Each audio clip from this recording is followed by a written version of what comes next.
भाभी के भये है ललनवा कैसे सपरी।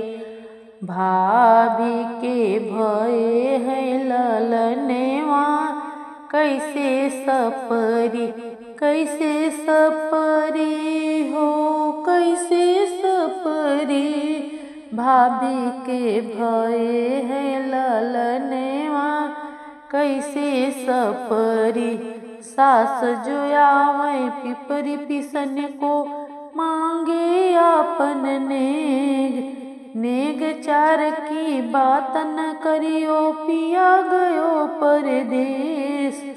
चाबी ले गए हैं सजनवा कैसे सपरी। चाबी ले गए हैं सजनवा कैसे सपरी। भाभी के भये हैं ललनवा कैसे सपरी। कैसे सपरी हो कैसे सपरी।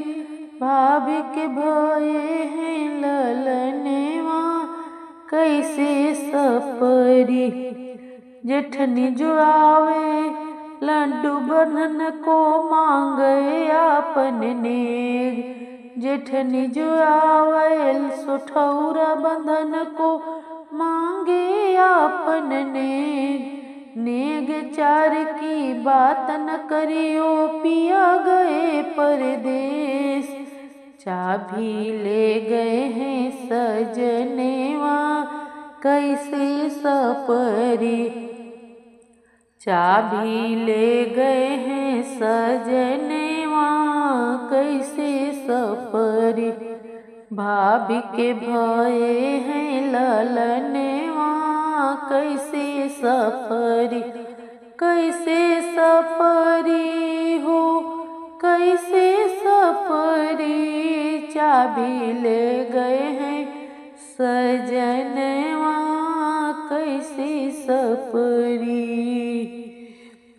ननदी जो आवे छठिया धरने को मांगे आपन नेग।